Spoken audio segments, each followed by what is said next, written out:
Hello, world. I'm Benito Childs. You're watching the UHIH1 Media Network team. Thank you for joining us.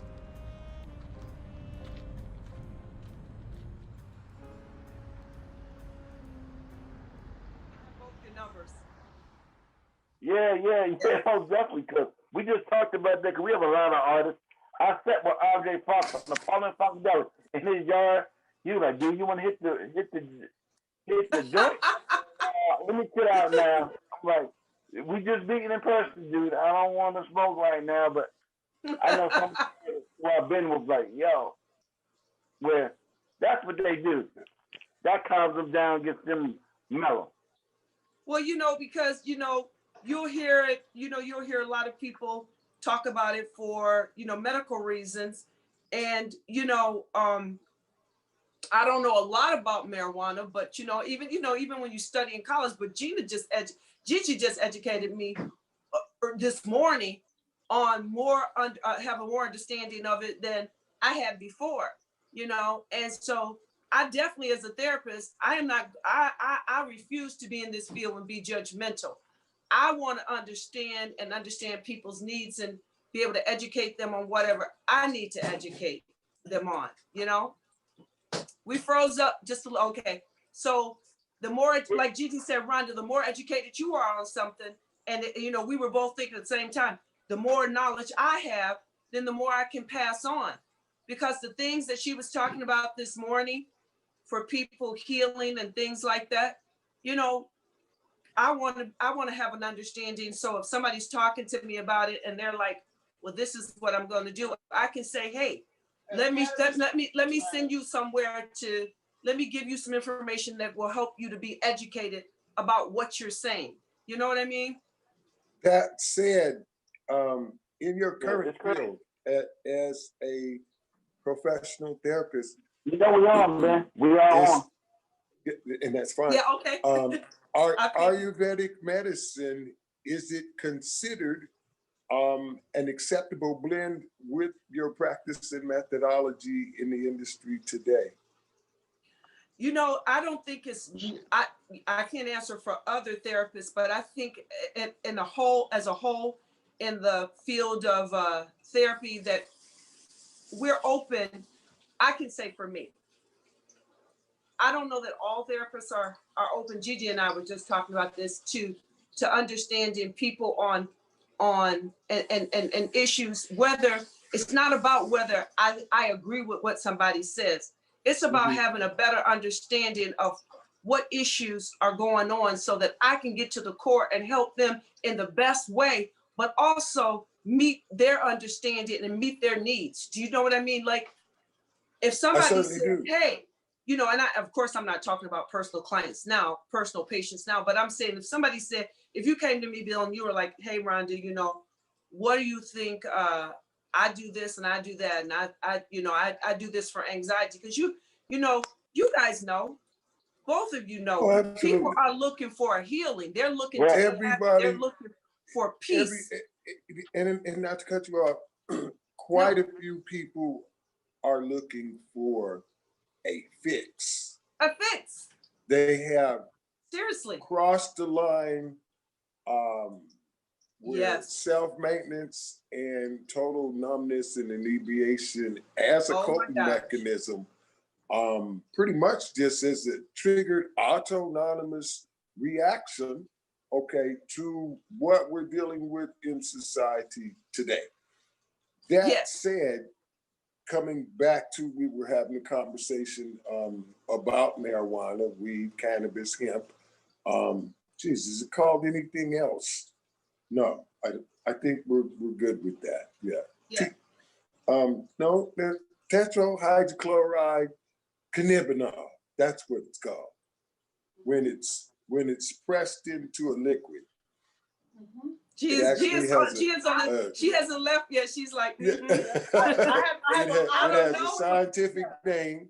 Yes. I remember back in my early days in Berkeley, they had a vial, and this was the sacred vial, and it looked like something that you needed James Bond and Shaq to go get this for you, okay?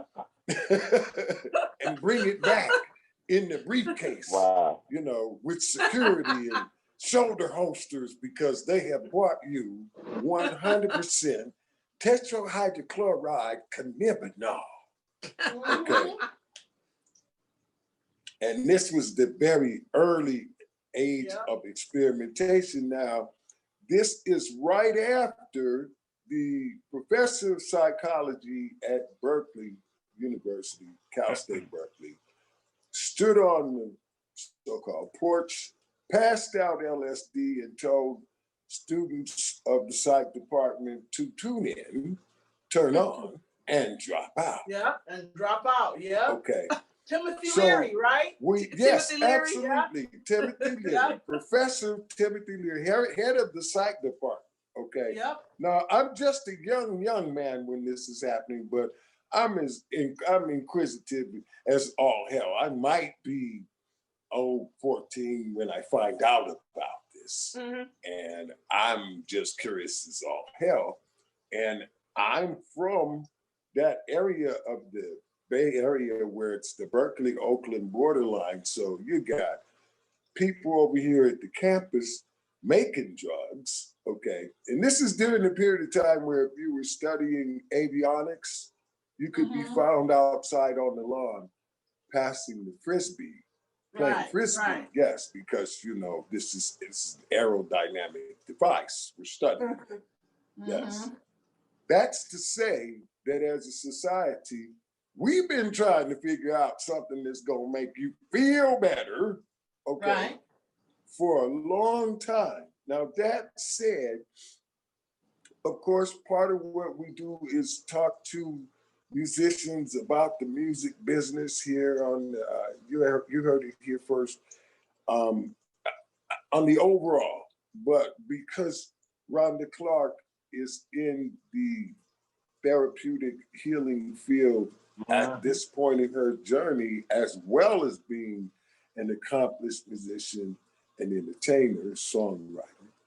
Okay, what we want to talk about from your perspective, because you're one of us. You're just as much as a musician. You've been out on the road. You know what happens. You see how people treat themselves. You see how people treat each other. And you know how fast that your life can go from 1 to 60, 60 being, oops, this is really bad. And the things that people will do, okay, as a recovery mechanism or as a triggered reaction, a byproduct of the experience that they're having. Yeah. That's self-medicating. Absolutely. Now, everything that I've read, everything that pops up on my screen when I go and I look at the news on the internet says that the opiate use in the United States statistically is through the roof. Through the roof. It is. Now, it certainly is. The question then becomes, for me, in other words, for me, I'm sitting in front of a professional therapist. Well, that's what she does, help people solve their problems. Just let her know what's on your mind. Okay, so here's what's on my mind. Well, if that's what everybody's doing, and we still having an argument as to whether or not the plant out of the ground should be allowed to you without you having to feel as though perhaps you have transgressed the law. Okay. A lot of us want to say, well, now wait a minute, stick with what God gave you. If you don't have to stick it in the pot, crush it up, mix it up with a whole bunch of other stuff, okay? Cover it in plastic instead of some cellophane and back it with cardboard and hang it on a knob. You know what? If it came out the ground, it might be the real thing. Yeah. Now, that said, because of course in our industry, we've always been cutting edge. I remember all the musicians deciding that, you know what, there's this new group. Yeah, it's natural. It came out the ground. Well, what's it going to do for you? Make you feel like you took a number 5 Valium. Well, what is it called? Valerian. Valerian out of the ground. Yeah. Take a cup of tea or a glass of hot water, take 2 tablets of valerian, crushed up herbs from out of the ground. I've seen this. And you're asleep. Mm-hmm. Because Okay. you know, yeah, because people are looking for that healing, like you said. You know, people are. You know, So people. The question is, when and what do we do when we decide then that, you know what, just being numb, that ain't getting it. Not at all. I want my joy back. I want my happiness back. I want bright rays of sunshine. Okay, rainbows, butterflies flitting across the screen, right. and Bambi peeking out at you from behind the tree. Okay, now and a cloud, right? Exactly. I want all of that, and I'm all out of dough. What can I do to cope, given that things do not look bright and rosy for a lot of us? In other words, what I'm saying currently is the only way you're going to be happy is stop looking for happiness to be a byproduct of your experience. You just have to choose to be happy. So true. Some kind of high. Yes. In the middle of everything, you have to decide that, you know what, I'm just going to make a decision to be happy because I am blessed and gifted with the ability to make a choice to decide that happiness is going to be my point of reference. However, I look around, I don't have nothing to be happy about. Now, what do we do? That's just a point blank question. So you know what? So coming from an entertainer and therapist all mixed in, I think Gigi and I were talking. I practice a little differently. Not saying I confirm or condone anything that, you know, with drug use. You know, that's not for me to do. And that's the one thing I don't do. It's not like if somebody comes to me and says, hey, you know, I'm going to come to you as a new patient and this is what I do.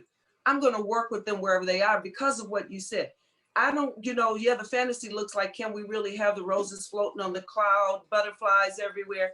We can't have that internal piece because the first thing is what you said. People are looking for that healing, but I just want to have some peace. I want to have that internal peace. First and foremost, that has to be established, and that decision that you're talking about.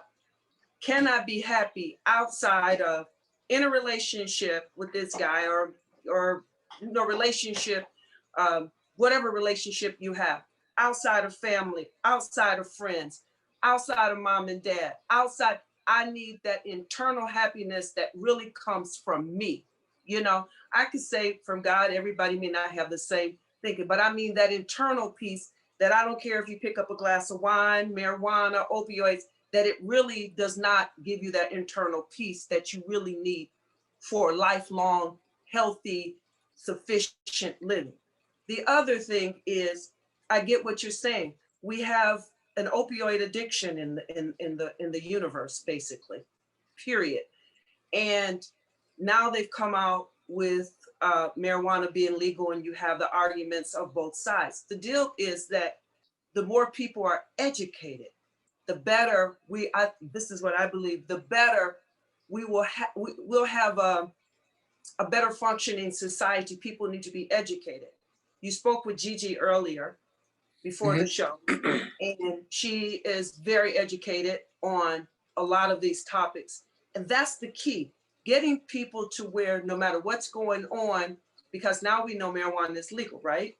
So, but it's many forms, as she was talking about earlier, that people are I don't even know. You know, as a therapist, I don't know a great deal about the uses, the medical uses of it, but I'm learning, and I like being educated. I have decided to become, I like these words, an aficionado and a connoisseur Okay.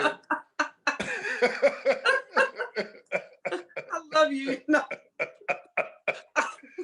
So what I can tell you from my hands-on acquired experience, okay, is that, and I did some studying, okay, the difference between pharmaceutical drugs and what comes out of the ground, okay. Everybody's been pushing all natural, all natural, all natural. Okay, so then why was marijuana illegal to begin with? Okay, I get what you're saying. Because it was illegal because they already knew at a United States federal government, Department of the Interior, Department of the General Office of Accounting level, that kind of they already knew, okay, that what cannabis is composed of, okay, it's a multi-use plant, okay. You can make paper out of it. You can make clothing, okay. Now, the people who printed newspapers, they needed to chop down some trees and keep some, Paul Bunyan types rolling. They already had their thing going, so they did not want marijuana to be part of what could be industrialized or sold freely because they were in the paper milling business. And they also sold newspapers. So according to our research, they were the ones who put up the most money to keep weed illegal. And they were in the media business. Yes. Wow. So they had the ability to create that programming that's weed, the crossover. What was it? What's the word? A doorway drug or something like that. One puff of weed and the next to get Gateway. Yes. So that film that they showed you in the 8th grade back in junior high school is, and they had everybody in the gym, and they're giving you the conversation about the evils of marijuana and the scenes that they show you. You didn't experience this as a young person, I take it. I was educated in school. I've never had any bouts with drugs. I mean, no. This was part of the regular curriculum where no. Northern I was California. educated. I thought you were asking if I've ever experienced. No, yes, I was. Yes, I was educated. Do you know what? I'm gonna tell you something. My mother educated us on a lot of things too, even before school, because she would teach us about things, even when it came to things like Black history. Some of the things that were not being taught. My mother was like, "Hey, I got you a book on this. I'm going to teach you guys about this." So So no matter what drug it was, or even on sex education, I mean, she would put stuff. And this is so funny. She would put stuff on the refrigerator, pictures of what diseases look like. I'm serious. Like, my mother worked in the middle. Visual deterrent. Right as you're reaching for something to eat, here's some information for you. Here's some information, by the way. On the refrigerator door. While you're getting that apple and that orange or some food in there, I want you to look at, this is the drugs, this is the sex, this is what, And she wasn't, she wasn't harsh about it. But she would, she would educate us. So yeah, of course we learned we had, films and things in high school. But I'm a girl with all brothers. So even though Rhonda was sheltered, I have all brothers. I'll just say that. So let's just say they had their hands. Yes. They had their hands in the pot of a lot of things, Yes. But now, I think like this morning when Gigi came over, I'll tell you, she came, in case anybody's listening, she's my personal makeup artist and family, like a sister, and this is something she's doing. And she was just educating on the healing parts of it, what I like is being educated. I like being educated because as therapists, if we come into this field with all these judgments, how can we help anybody? People are looking for happiness and a healing. Now, I'm not condoning, I'm not saying somebody go out in the world, go get opiates. No, I don't want anybody, ODing. I don't want anybody, you know, doing what you said, lighting up something, putting some aluminum. What I want though is for people to be educated enough. And since, listen, we have marijuana that's now legal, why not allow people to have all the education they have about, you know, that's out there to be informed? Well, in that we're having a conversation about the legalization of cannabis. Well, now the question then becomes, since it is now federally regulated, again, this is just a question, okay? It's not an accusation, it's not an allegation, it's an observation, okay? When I worked part-time summers unloading the boats down at the shoreline in Southern California, they had guys out there from the federal government testing how much sugar was in the fruit that we were bringing off the boat. Now, how much sugar determined what stores got what. Okay. Oh, absolutely, yes. Wow. And of course, the original reason for why are you testing the sugar content instead of just tasting it, they actually had like, you know, scientific equipment. We're going to measure the sugar content in this particular piece of fruit. Now, if it's at this level, then it goes to these stores. If it's at this level, it goes to those stores. Now, if it's at this level, it goes down here where they make wine out of this.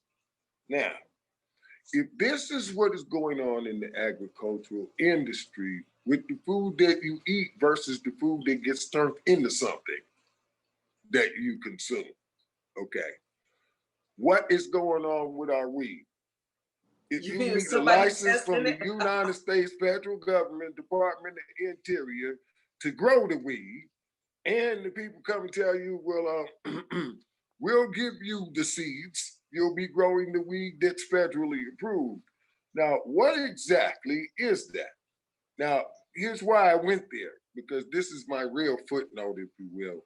I propose a concept that your personal chef who comes to your house to cook for you because we can't go anywhere with COVID-19, I would more choose to have somebody come to my house who's a professional culinary artiste, and they brought the weed that they grew, okay? So they know what's in it. They didn't go to the pharmacy. They got a license to grow weed, okay? So you heard what Gigi was talking about earlier. They're not only my chef, they're my weedologist too. And they brought the weed with them and they put it in the food at my house and fed me. This could turn into something. Why? Because the marijuana strains that are available are from A to Z. And they are designed now for specific things. I went with a friend into the pharmacy, and they have a screen about the size of this television screen that's behind me, okay, that has on it, and it's hanging out the ceiling, and it has on it the molecular breakdown of the kind of weed you need if your problem stems from repetitive motion. And then underneath that, it says, you know, drummers and guitar players and keyboard players. No, it doesn't, does it? Yes, it does. Oh my God. We know what y'all looking for. Wow. You've been doing this for 30 years and you need to make it look and sound like, you know, I just got excited about this last week, man.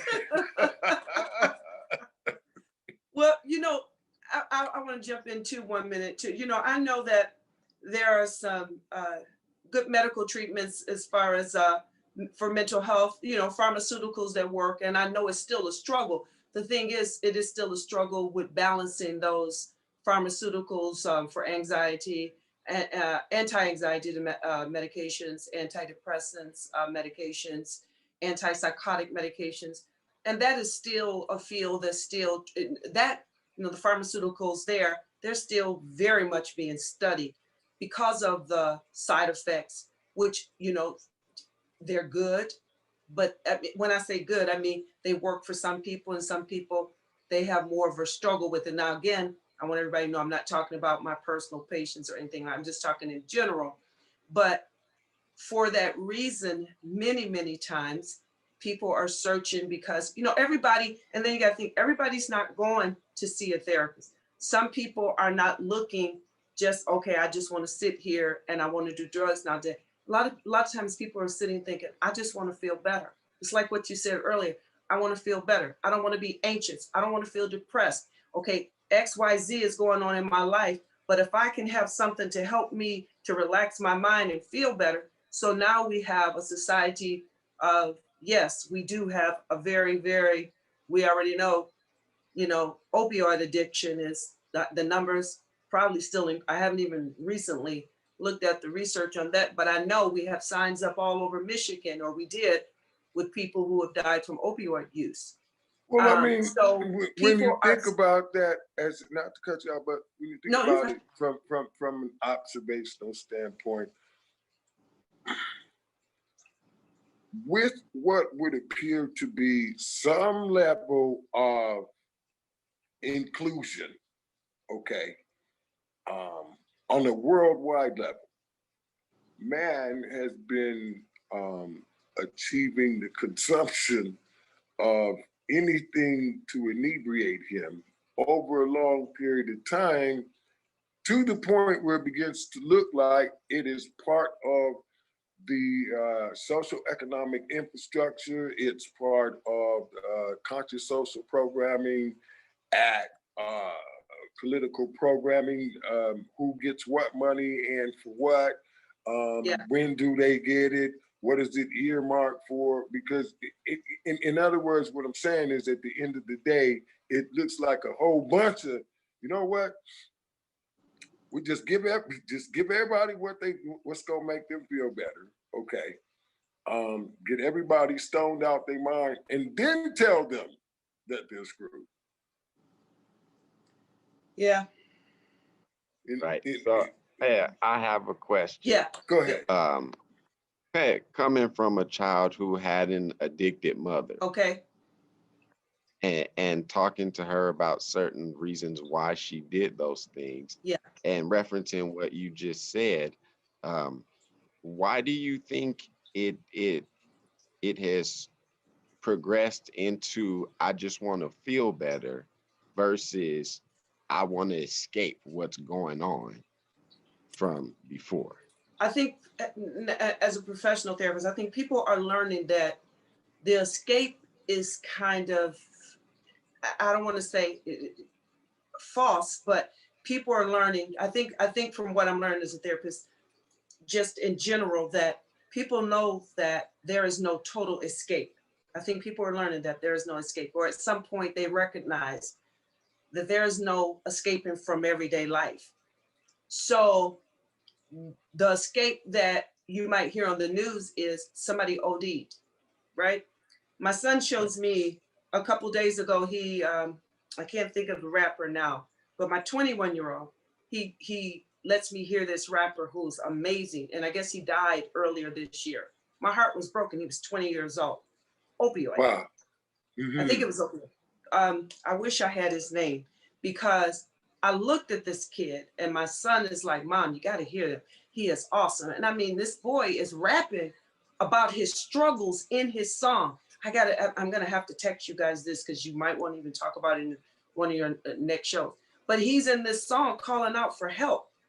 He's talking about his mind and talking about the struggles he's with. He knows it's not right to use what the drugs he's using, but he's calling out for help. He knows it's a danger to this. And I don't know if it was, well, what type of drugs it was. I can't remember, but he OD'd from it.